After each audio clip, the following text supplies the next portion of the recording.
Okay, everybody, why don't we kick off? Hey, hi. My name is Derek Gunderson, and on behalf of the Northwestern Center on Law, Business, and Economics, I just want to welcome everyone to our today's People Analytics Virtual Career Meetup. It's great to see everybody. And now I want to turn things over to Deborah Weiss, Director of the Workforce Science Project. Deborah? Thanks, Derek.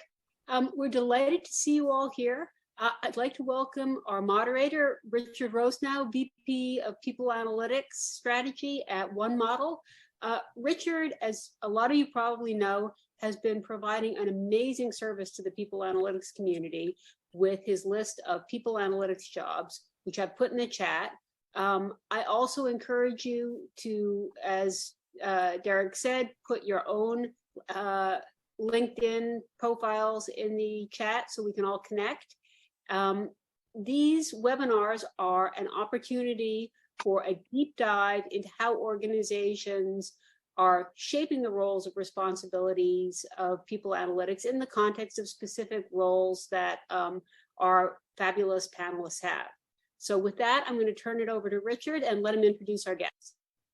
Wonderful. Thank you, Deborah. Thank you, Derek. And welcome, everybody.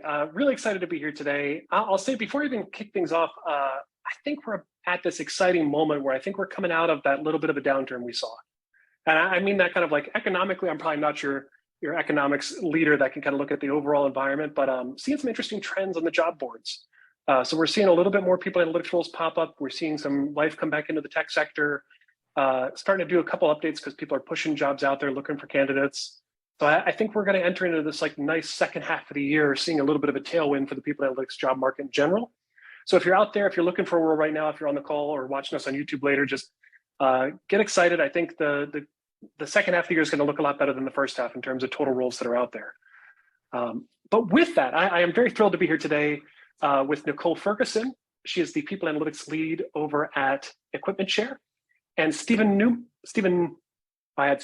You're not Stephen Newmark, you're Stephen Newman, who's the Manager of People Analytics Consulting at BCBS Illinois. Thank you both for being on today. And just, I am personally very excited to hear from both of you because I've got to know you both over the years, and just the career story that you're going to be able to share and pass on. This is going to be a great call today. So thank you both for being here. Thank you. So we'll definitely get into like a formal introduction, but I want to kick off just thinking about how people get into this field in general. Because we're still early days with how people even find out what people analytics is, let alone find out how to get a role in the space. So I'd love to hear from each of you, kind of maybe starting back like early days. How did you find your way to people analytics? And what was it that caught your eye? And we'll start from there, and then we'll go into kind of more formal introductions. But Nicole, why don't you kick us off today? Yeah, definitely. I love this question, and I love watching other people answer it because it's always like I came from a non-traditional path, and it's like there are only non-traditional paths into people analytics, right? So, hop in the way back time machine. Once upon a time, I wanted to be a professor. Specifically, I was in like a social psych PhD program at the University of Kansas. This is back in like 2015. If I've got my dates right. And, I think I like published my first article, which is so hard. And everybody who's on this call who's done that knows how difficult that first one is, right? And I think like 2 people read it, and one of them wasn't my dad because he said it was too long, right? And so like I was dealing with that, and I was also just like extremely unhappy. I like developed an alcohol problem actually. And I had this like moment and reflection in my life where like, what am I doing? Like, this is not for me. I like want to give more to the world. So I left the program, got sober, went to rehab, and started, like exploring myself and my life.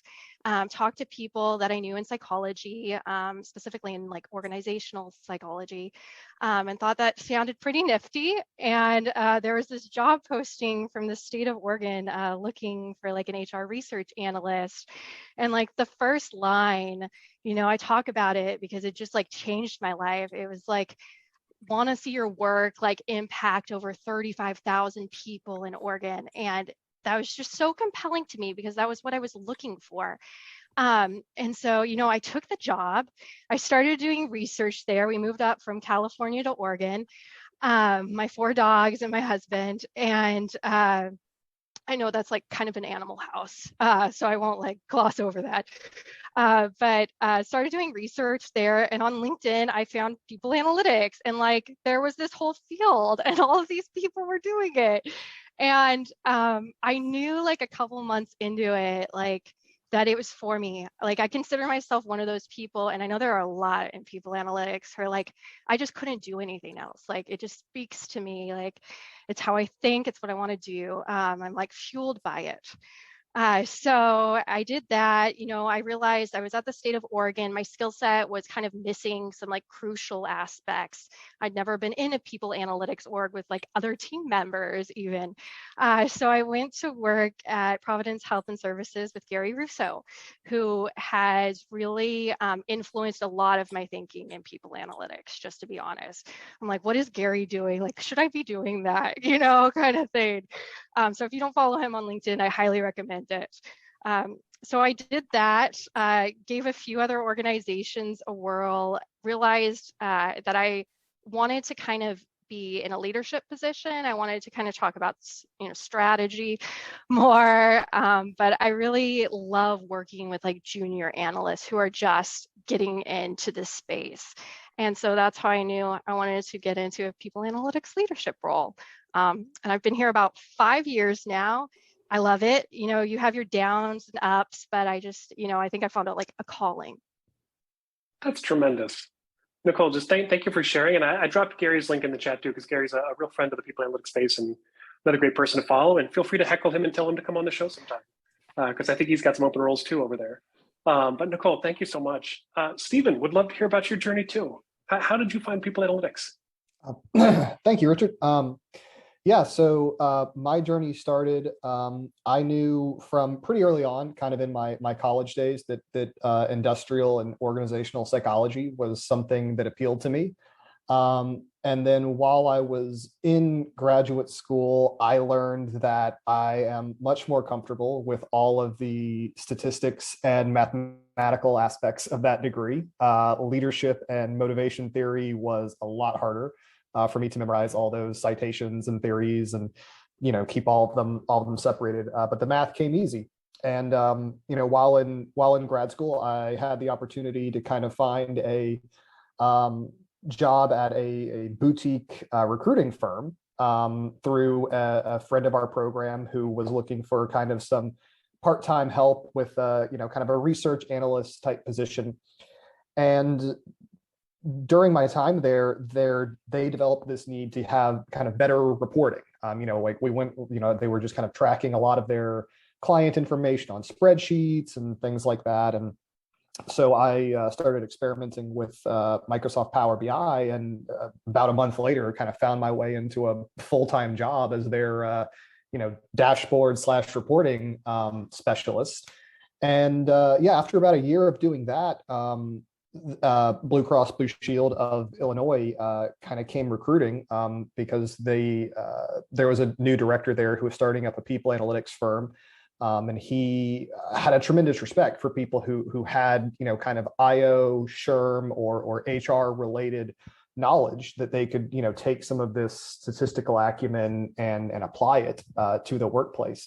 And of course, this was back in like 2016, 2017, where, dashboarding was definitely a very big part of the people analytics workspace. So, he was like, oh, you know dashboards and you have some org psych background? Like, oh, okay, well, do you want to come, instead of doing it at a 200 person recruiting firm, how'd you like to do it for a 20,000 person healthcare organization? And so that was kind of my entry space there. And I've been there for almost 5 years now, and grown from kind of the team's lead expert to the manager of the team, so that I can kind of mentor and provide guidance throughout the team. Because it's a great cross section of stuff that I found is, if you're comfortable with math and you're also comfortable with talking to people and understand the general ins and outs of the business and of human resource and how it interplays, it's been a home run for us so far. That's fantastic. And I love that you both became managers within the people analytics space. So like you were kind of found your way in analyst work and then took over that management role. We might come back to that a little bit later. I might swap out one of the questions just to give you a heads up, because I think that's a really tremendous space to kind of dig a little bit deeper, because you've got tremendous experience there. But first off, let's make sure we finish out the introductions. Could you tell me a little bit about your company and what your current role is there? And we will throw it back to Nicole for this one. Yeah, so my current company is Equipment Share. When I applied for the job, I hadn't heard of Equipment Share. I don't think a lot of people have heard of Equipment Share. Although if you read the New York Times yesterday and saw the story about Elon Musk taking down some of the Twitter name, actually one of our like booms was used for that. So, you know, getting famous slowly over time there. But so I work for Equipment Share, and we are changing the face of the construction industry. And I know that sounds really flashy, but it's actually what they're doing. What's great about Equipment Share is that it is kind of marrying this like old school, very traditional industry with new technology. So we have a little over 180 locations in the United States now, where we rent out equipment, right? But we also have something called T3, and it's kind of our technology platform. And what we do with our tech is that we put it into our equipment as well as other people's equipment. And you can track where this equipment is going, because in construction, equipment is commonly stolen. Additionally, you can see the lifespan of the equipment. So we're kind of changing the game, right? Marrying the old with the new. It is based out of the Midwest in Columbia, Missouri. What the founders have done for that area is they have just changed it completely. I think they've put like Columbia on the map a bit. And so you get this kind of Midwestern culture, right? It's very like family oriented. I went into like headquarters and there are like dogs running around just like everywhere. And so you love that, but you also have this kind of like strong software engineering side of things too. And so I love like this kind of complete opposites, yin and yang, that is Equipment Share. So that's the culture. I specifically sit in kind of the business analytics or like enterprise analytics group. And what I really love about that is like what I saw in my first interview with Equipment Share.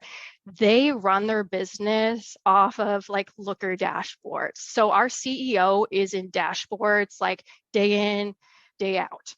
Right? So the analyst or analytics has like a strong seat at the table. So huge like data-driven culture. And what they wanted to do was they had that very strong in financial analytics and parts analytics, but they wanted to build it out in people analytics, which is how I got here. So that is a little bit about Equipment Share. If you haven't heard of them, Google them. They just had a huge funding round. They're a company to watch. Well, they are very lucky to have you there, Nicole. And that Midwest startup is an interesting thing. I was part of a Midwest startup as well, and it's a different vibe from like a West Coast startup. And I think it's a very modern thing too, to kind of see that idea of like, hey, tech can happen anywhere.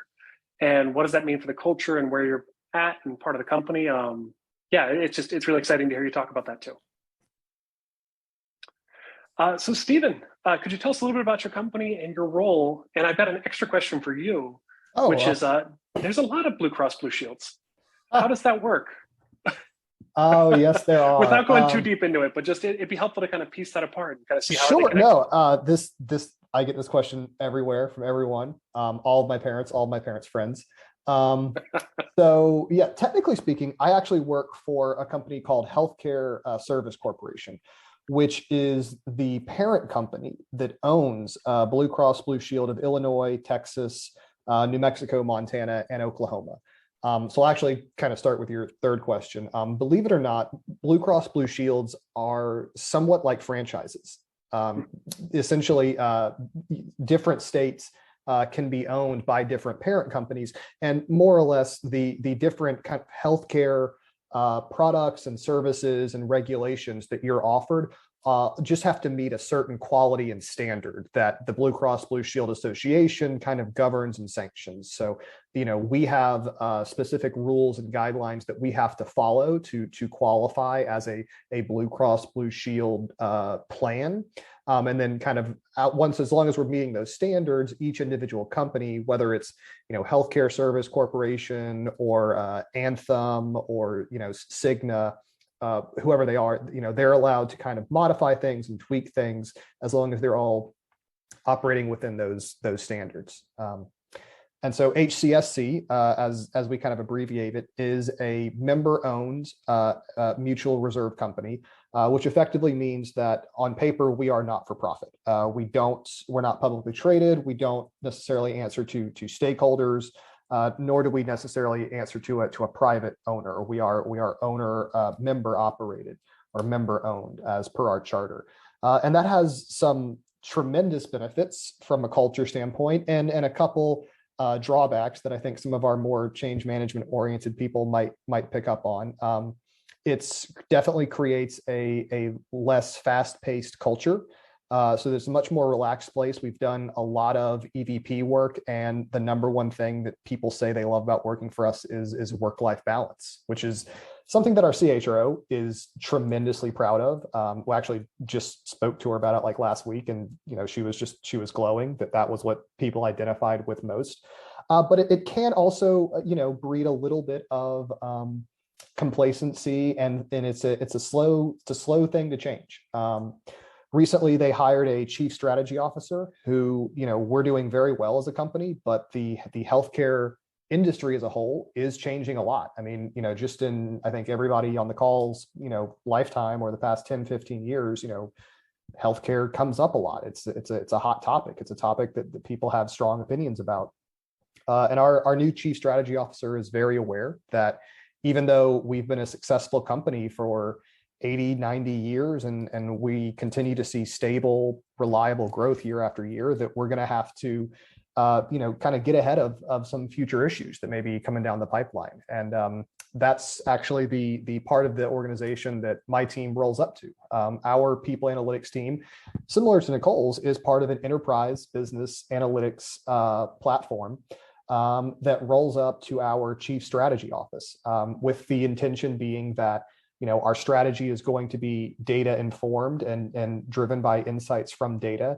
And within that, they also want to make sure that there are different spokes that can help inform, our finance analytics insights, our, member coordination health insights, some of our clinical insights. And then my team in particular obviously supports HR and anyone else who has a human capital related request. With any sort of insights, analytics, or just general data needs. I absolutely love that. Stephen, thank you. No, that was a great explanation of what's going on with BCBS and HCSC as well. Good education all around. I love that you're both at business analytics teams too. So we're going to have to revisit that as well. Mm-hmm. So let me come back to, I know we have a lot of folk on the line that are either looking for roles or know people that are looking for roles. And each of you are also hiring for your teams right now. It'd be great to hear a little bit about the open roles you have. And then if you could talk a little bit about what helps them thrive at your company, that'd be really great. So Stephen, why don't we kick off with you? If you could talk a little bit about your position, and then what is it you think would help somebody thrive in that role? Sure. So we're hiring for a senior people analytics consultant. We're specifically looking for someone who has some experience in a people analytics sphere, which we're very loosely defining. It can be, I have a lot of experience with dashboards, but I need to learn more about, say, HR or consultation practices. It could be someone who has a lot of experience, say, with an IO background, but maybe needs to, grow some dashboarding skills. But we're looking for someone who can at least come in at the beginning and contribute a little bit. And we can, while we grow the other half of that skill set. And the reason that the job is open is because with our new chief strategy officer who took over a little less than a year ago, he recognizes the importance of people analytics, data analytics, business insights in general. And he's put a lot on our plate to really help grow the HR function to be informed data consumers and was gracious enough to understand that, hey, if you need us to do 25% more, we would appreciate maybe growing our headcount by 25% more. So yeah, that's our role. That's fantastic, Stephen. Yeah, because I think there's that like build the case, get the ROI, and then try to go after headcount, or there's letting the flywheel drive growth, which is once you start doing good work, eventually you become overwhelmed, and then it's like, okay, you either I'll stop doing some good work for some teams, or you can support me for that, and letting the business come to you, I think is just a much more stable and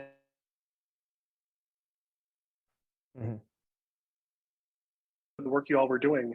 But then also it's exciting to see that kind of growth coming to you. Yeah, no, it's worked out for us so far. Build a good product and people will come to you for more business. There you go. Nicole, could you tell us a little about your open role and what would help somebody thrive on the team? Yeah, definitely. So we have 2 open roles right now. I want to like go back a step. So I've been at Equipment Share for like 7 months, and I came on and it was, build out the function, build out a team. So we have 2 senior people analysts, and we have kind of an entry like junior analyst who was like formerly our intern, Sam, who we love. But so I came in and we're kind of building it out that way, right? So like the projects like that need to get done, we're staffing for. And a few months ago, we had a new chief people officer come on, which dramatically like changes the game for anyone who's ever been through that kind of transition. And it has basically been, you better build to be ready for like what we're about to do, which is, incredibly inspiring. So the 2 roles that we're looking for right now are a senior project manager in a startup or like startup with that is, determined to like solve problems, change an industry. There's like a lot that needs to be done, right? Especially if the people analytics function is new. And so we're looking for somebody who can kind of like help handle that chaos, right? Like right now, I'm the one doing like decks or briefs and everything, documentation, the operational and strategic planning, trying to like kick off projects and do intakes. And I really need someone like who's tenacious that can help handle that madness. Bonus points if they have people analytics experience, right? So for that role, like really looking for somebody who can like rise above that chaos a bit, who's a little calm, cool, and collected during it. And then the second role we're looking for is a business intelligence developer. And why developer? Because that's like an interesting word, right? So we have a pretty strong data infrastructure, and there's more investment being made in that. So our data is already in Snowflake, like all that jazz. What I'm looking for is somebody who can help accelerate our dashboard build out and growth. Oh, okay. Sorry, I thought I lost you. I'm still here though. Awesome. Okay. And so what they need to be able to do though is they need to be able to help come in and access that data and bring in that pipeline and help us to model it for those dashboards. So that's the business intelligence developer. For someone to really excel in that role, it would be fabulous if they had Looker experience, but that is not a requirement. It is what you'll be using. And then just, metrics experience in people analytics. Like you've had those conversations, where dashboard building can go wrong, how to iterate on it. That's fantastic too. And the 2 roles at the same time, I think what I really love is the new chief people officer coming on board who's excited about data. And I think we're going to see that more and more, because as these people kind of have grown up with data on these different teams, they've started to spread out into the world. And that next batch of CPOs, they will expect it, know they should have it. And it's exciting to work with them on that. It is definitely. And so I say thank you to Amazon, for what you've done for our profession. There's a little bit of GE was the manager factory in the past. Maybe Amazon's the CPO factory right now as people have gone out into the world. So I'd like to jump around just a little bit. And for folk on the line, around the 45-minute mark, we'll open it up to Q&A. We'll stop the recording. So if you've got questions that are bubbling up already or thinking about things, feel free to put them in the chat. That'll help me kind of gauge how far we should go down my question list and when we can switch over, because I definitely want to get to your questions for everyone that's on the chat. I want to come back to two of the things we talked about already, if you don't mind. So one of the things was enterprise business analytics and not reporting directly into the HR function. That's a really big debate that kind of goes across the people analytics space. And I think it's a healthy debate because we're still early days. There's not a right way to do this. There's preferred ways, and some people have different methods or ideas, or some companies have different things that work for them. I would love to hear your thoughts on that debate. Maybe not so much, you don't have to come in with like a strong, like, this is the opinion, this is exactly where I want to be, but just a little bit of the thoughts in the debate there around kind of how does that play in, and what are some of your experiences reporting up through a different line, but servicing and supporting the people function? And I will leave it up to the two of you to see who wants to go first on that one. I'll go first. So I actually can tell it from both sides. The shift to being under an enterprise business analytics platform happened about 18 months ago. So I would say the first 3 years of my people analytics journey, we reported up directly to HR. And then the last year and a half, we've switched to enterprise business analytics.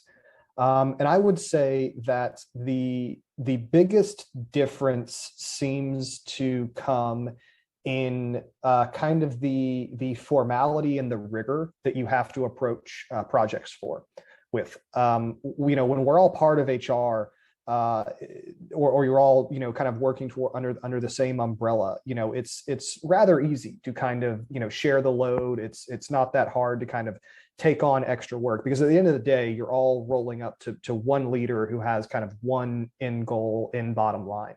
And then for the past 18 months, we've seen that things are a little different. I'm sure a lot of people in HR, you're not always asked to justify ROI in HR. But when you report up to the rest of the data scientists and the business intelligence folks, they ask what you've been spending your time on, and where that return on investment is. And so I think that's been the biggest change for me in terms of the pros and cons. And as an IO, as someone who wants to be able to document, hey, yeah, we improved time to hire by 10 days, and we estimate that results in X amount of savings per open role. But kind of getting HR to work hand in hand with you on that is definitely something that requires much more I think Nicole's open role, a project manager mindset. You kind of go from being part of the team to someone who provides a service for the team, which doesn't have to change. It doesn't have to be an inhibitor or a catalyst either way to what you're doing, but it does require you to approach the problem solving with a different method. And in our experience, it's been with a better rigor in terms of documenting intake, documenting requirements. But the positive has definitely been we have access to much higher end data analytics and data scientists. If we're stuck on trying to code something in R, we just kind of pick up the phone and call the people 2 rows over from us in the data science hub, and they got it. That's super, super helpful to hear.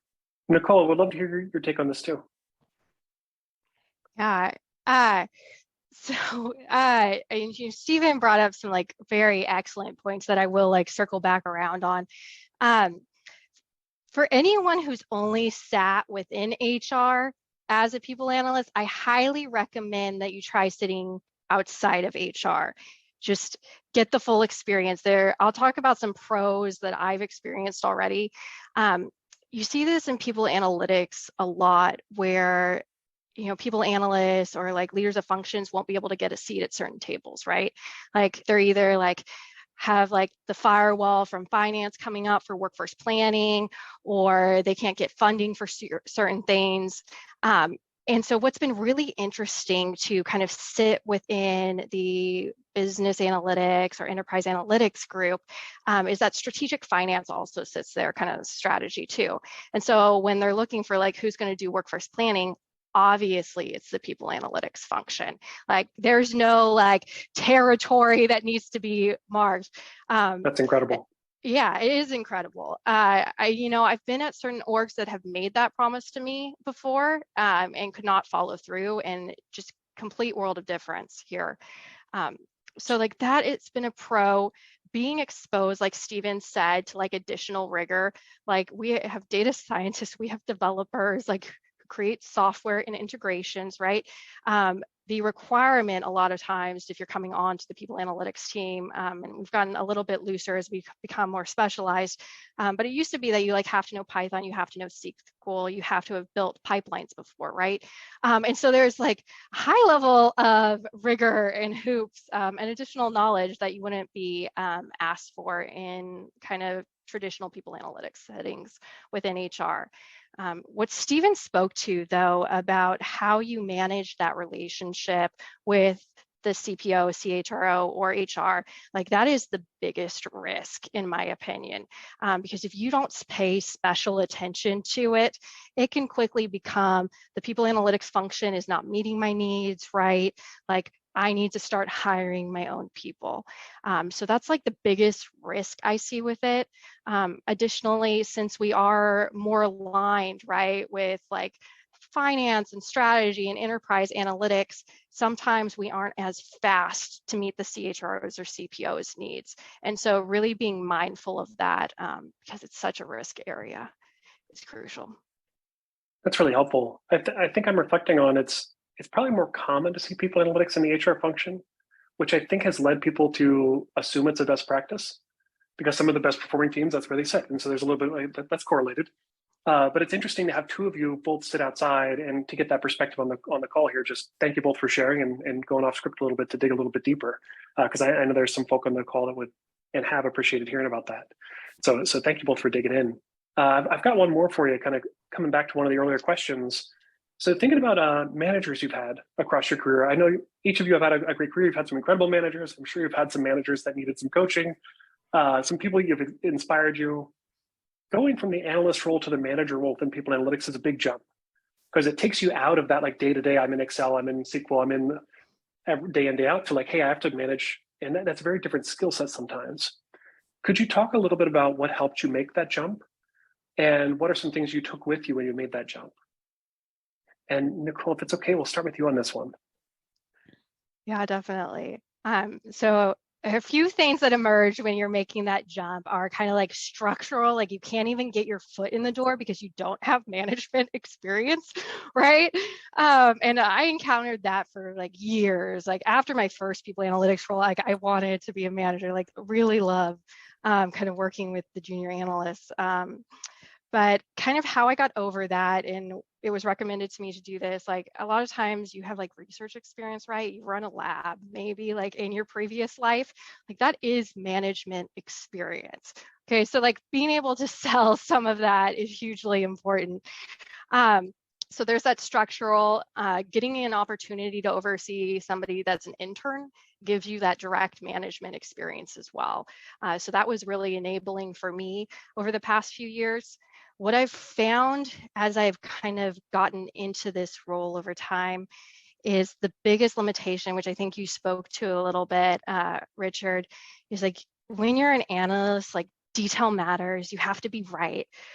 Like your focus, like I spend time coding like hours and I'm drained and I don't really want to like talk with people. But being in a leadership role, like you're constantly focused on other people and sometimes need to take a back seat to your teams. And you kind of have to shoot from the hip sometimes, right? And you don't always have the data you'd want, like that you'd have as an analyst because you're in control of it, you're answering the question. And what I've found that's kind of helped me get over that a bit, I'm still working on it, to make sure I have a seat at the table, is to just understand that other people are giving their opinions all the time and they are less data driven and less educated opinions than my own. So those have been kind of like the two that I have struggled with and tried to deal with. That's super helpful to hear. Thank you, Nicole. Stephen, as you're thinking about making that jump from analyst to manager, what's coming to mind? Sure. Well, the first thing that I would say is like Nicole, I towards the end of my time as an individual contributor, I was doing quite a bit of mentoring for, our junior analysts, our interns, things like that. And that does help with the transition. The biggest adjustment that I've had to make is the technical aspects of being a manager, doing some of that goal setting and some of that rigor. That's stuff that, those tasks, I used to be able to spend my time kind of browsing our dashboards, familiarizing myself with the company. And that really helped me, become the subject matter expert. But now, I cannot justify devoting that time to just growing my own knowledge. I have to justify that time to dotting the I's and crossing the T's for the team. And what I found is the best way to manage that transition is to lean into trusting my people. I know when I was an analyst that, well, I think when I was an analyst, I was producing great work. It was the best. Like, the quality was sky high. And now projects will come up and someone on my team will kind of present their findings or pass off a solution off to the customer. And I definitely had moments where I was like, oh, we could have done something else. We could have done more. I would have done it differently. I would have done it like this. And then those first couple times that the client walks away saying, wow, this is great, you guys are the best, I love working with your team, that really helped me kind of justify that, oh, okay, it's to what Nicole said, I don't have to be in the weeds. I don't have to worry about all of these details, as long as I trust that my team understands the big picture and understands what we're going for from a broad strategic mindset. It becomes easier to let go. And when I brought this up to my old boss, who kind of got a promotion and is still around, able to mentor me, he kind of nodded his head and said, yeah, I used to think the same thing when you presented stuff that I thought was just okay. And I was like, what do you mean just okay? So yeah, I would say, it's, and again, I had an advantage, being promoted from within, that I knew the team, and it was probably a little easier for me to gain that, to start trusting them, because I definitely had a hand in mentoring some of them. But yeah, just kind of watching your team present something and watching them meet the client's, expectations, I think definitely kind of helps, you let go of that sense of control a little bit, or need to micromanage. Thank you, Steve. And thank you both for diving into this one too. I think I'm also reflecting. So I've loved my teams, everyone that I managed, everyone that I worked with. I truly love being in those roles and growing those organizations. But I recently stepped into like a senior IC role. And so just for folk that are listening too, like if you're thinking, hey, management's the only way and I've got to go up, there's lots of different paths out there, especially when you're trying to figure out what makes sense for you. And but I can clearly hear from the two of you that you just both have a real joy for working with people and building people. And I know whoever's going to take these roles with you is just going to be in wonderful hands to grow their own careers. So with that too, as we look at the next 18 months, kind of for the role, as well as for what you're thinking about with your team, what gets you really, really excited? Like if somebody's going to come into the job and get going and get up to speed in like 18 months from now, what are you thinking that's on the roadmap that's getting you fired up as you're looking ahead? And Nicole, why don't we come back to you?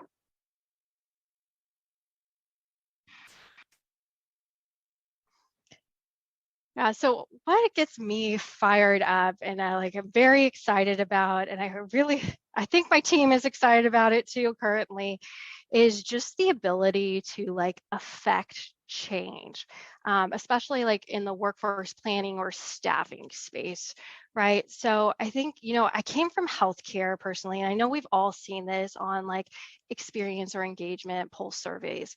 It's certain groups are so understaffed, and you scream at your computer, just give them more people, open more roles, by God.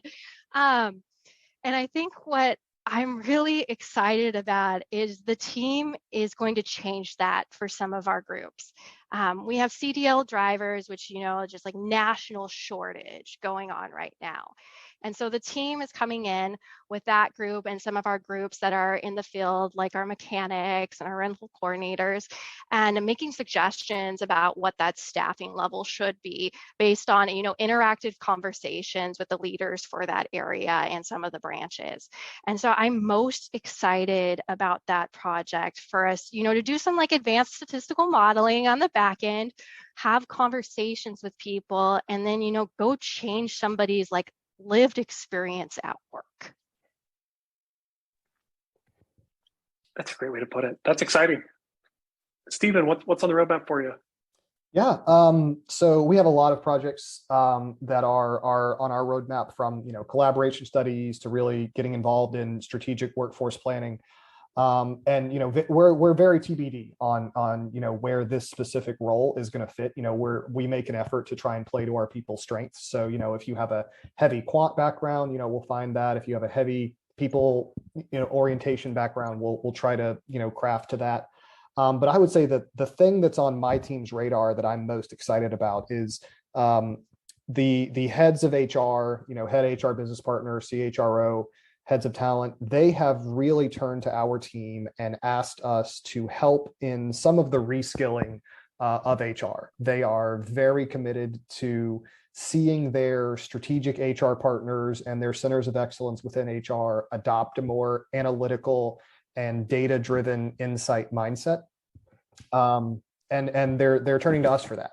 And that is something that we as a team are, still figuring out what our strategy is going to be to address that. But we're very excited to do that, because at the end of the day, whether you have a team of 20 people or a team of, maybe 4 or 5 people, chances are, the HR department is a lot bigger. And we're essentially being asked to contribute through others. If one of my consultants can help to grow the knowledge and the skill set of 15 HR business partners, well, each one of those HR business partners now has a chance to go impact the organization, because my guy can't attend 15 different staff meetings, or girl cannot attend 15 different staff meetings. So that's the project that we're most excited about, is kind of formalizing our ability to contribute through HR. I love that. Yeah, the enablement piece is just huge too. It's the only way to get the scale at the end of the day. So with that, we'll wrap up this part of the call. For everyone, please stay on the line, because we're going to go to Q&A next. But I want to make sure we thank our wonderful guests. Stephen and Nicole, thank you so much for being here. Everybody, please keep an eye out for roles at Equipment Share as well as HCSC. Those are also posted on the roles page, so go ahead and take a look at those there. And please reach out to our guests if you'd like to ask any more questions. And with that, thank you all for being here today. Derek, could you please stop the recording? Thank you.